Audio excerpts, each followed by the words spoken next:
Halo teman-teman, melanjutkan video part 1 kemarin. Sekarang kita akan menjawab pertanyaan dari kalian semua.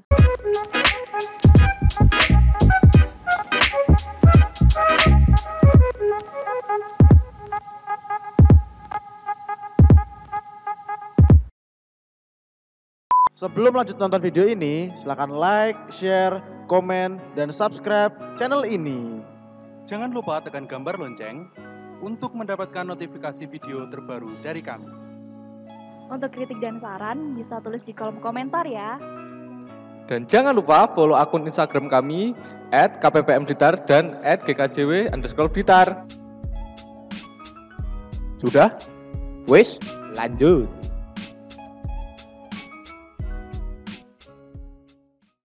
Masih tentang mengenal diri sendiri bersama Bapak Pendeta Bambang Margono. Nah, pertanyaan selanjutnya Pak, bagaimana cara tahu bakat atau passion kita nih? Ya, sebenarnya mudah. Ini ada cerita, ada seseorang yang menceritakan begini. Saya belajar dari ibu saya tentang A, dari bapak saya tentang B. Tapi saya dari keluarga yang tidak punya perhatian gini, tapi saya mempunyai perhatian gini. Dan seterusnya panjang lebar, dan itu berarti dia menemukan passionnya, menemukan bakatnya. Berarti apa yang dia sukai gitu ya Pak? Ya, tidak hanya yang disukai, tetapi Yang berangkat dari bagaimana dia membaca. Membaca apa yang dilakukan orang tuanya, ibunya, ayahnya, gurunya, teman-temannya, kemudian dia menangkap itu, dan dia tahu, oh saya berbeda dengan teman-teman karena ini yang milik saya.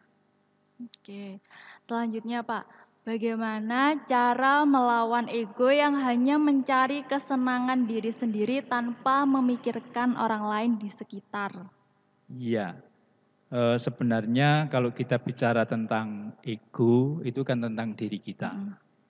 Kalau ada seseorang sudah mengatakan bahwa dia mempunyai kepentingan diri melebihi yang lain, berarti dia sudah baik.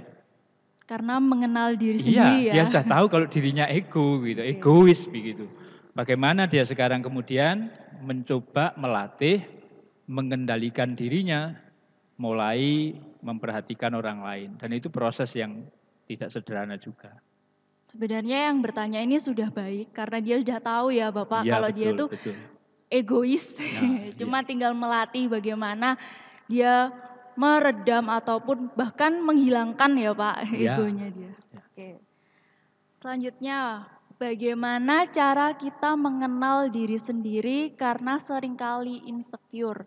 Ini sepertinya pertanyaan mewakili sejuta umat ini Pak. Banyak sekali yang banyak merasa insecure, terutama saya juga nih. Ya, sebenarnya banyak orang kecewa karena apa yang dipikirkan, diharapkan itu tidak sesuai. Tapi juga ini menunjukkan bahwa orang tidak bisa menerima dirinya juga.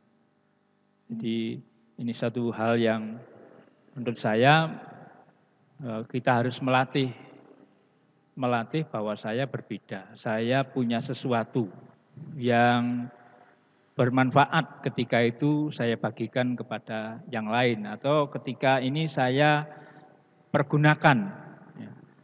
Sehingga dengan kita memahami kita masing-masing berbeda, kita masing-masing punya kekuatan, punya kelemahan, nah kita tidak akan mudah mengalami ini rasa ya insecure ini. Iya, bisa dibilang jangan membandingkan dengan orang lain gitu ya? Membandingkan boleh, untuk mengetahui bahwa dirinya juga punya kekuatan, punya sesuatu yang bisa dibagikan kepada orang. Tapi jangan minder, jangan sampai minder gitu ya Bapak. Ya, biasanya kan kalau orang sudah merasa, wah saya ini tidak ada artinya, saya kecewa, kemudian lalu merasa tidak berarti begitu kan. Nah itu yang harusnya dijaga supaya bisa tumbuh kekuatan dan semangat begitu. Harus pintar menjaga diri. Ya. Oke. Nah, kalau tadi pertanyaan tentang insecure, sekarang pertanyaan tentang sahabatnya insecure, Pak. Yang kemana-mana mereka selalu bersama. Overthinking, Pak, ini. Iya. Bagaimana caranya biar nggak overthinking? Ya, menurut Bapak gimana nih caranya? Iya, overthinking itu kan memang menjadi bagian dari manusia, tidak bisa kita lepaskan karena pasti manusia itu memikirkan banyak hal dalam hidup ini. Apalagi semakin tambah usia seseorang, itu yang dipikirkan itu bertambah.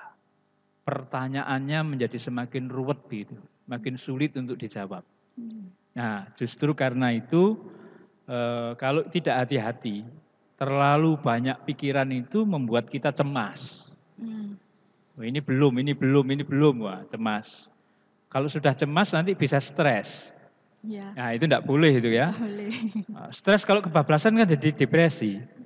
Betul, Ya Pak. ini tidak boleh. Cemas yang berlebihan Ya. nanti bisa anxiety. Nah, justru karena itu kita harus mengetahui bahwa banyak hal yang ada di sekitar kita itu tidak bergantung kepada kita pengendaliannya. Ya.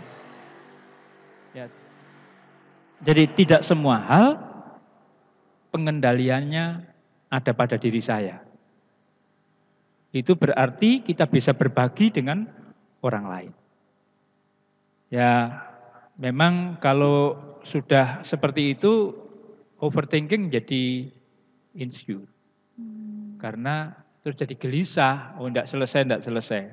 Jadi bagi teman-teman yang punya bakat ini, bakat overthinking. Overthinking ini percayalah bahwa temanmu itu juga bisa menjadi sahabatmu, menjadi pembantumu, menjadi rekan kerjamu yang bisa juga dipercaya mengerjakan apa yang bisa kita lakukan.